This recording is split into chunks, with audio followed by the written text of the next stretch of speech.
আসসালামু আলাইকুম। কেমন আছেন সবাই? আশা করি ভালো আছেন। আলহামদুলিল্লাহ আমিও ভালো আছি। নতুন একটি ভিডিও নিয়ে হাজির হয়েছে। আজকে আপনাদেরকে তৈরি করে দেখাবো বাসায় কীভাবে আপনারা রসগোল্লা তৈরি করতে পারবেন। তো সেই রেসিপিটাই শেয়ার করব আজকে আপনাদের সাথে। তো ছানা তো সবাই তৈরি করতে পারেন। দুধ জ্বালাতে জ্বালাতে ভিনেগার কিংবা লেবুর রসটা দিলে, ফুটন্ত দুধের ভিতরে ওটা দিলে আস্তে আস্তে ছানাতে পরিণত হয়ে যায়। তো আমি ছানা অনেকক্ষণ এটা আর কি ভিজিয়ে মানে পানি ঝরানোর জন্য রেখে দিয়েছিলাম। এখন এভাবে হাতের সাহায্যে এরকম মশলাতে হবে। এটা করতে করতে যতক্ষণ হচ্ছে এটা মসলিন, মানে আপনার খুব এই যে দেখে বুঝতে পারছেন যে কেমন ছিল আর কেমন হয়ে গিয়েছে। এই কাজটা ধৈর্য ধরে অনেকক্ষণ ধরে এটা করতে হবে।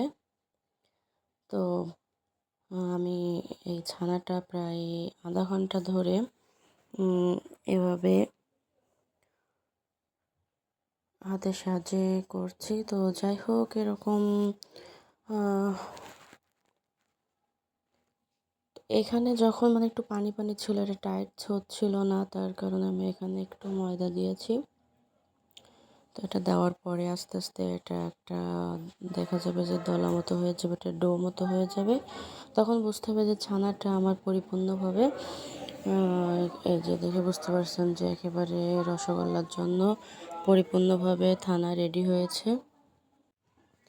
তো এখন আমি আস্তে আস্তে করে এরকম যে হাতের সাহায্যে গোল গোল করে নেব। তো আপনাদের রসগোল্লা তো সবসময় গোলই হয়। তো যাই হোক, এরকম করে আমি সবগুলো গোল গোল করে তৈরি করে নেব। নেওয়ার পরে এখন আমি চলে যাব চিনির শিরা তৈরি করতে। তো চিনির শিরাটা তৈরি করার জন্য আমি এখানে পানি আর চিনি একসঙ্গে জাল করে নিব।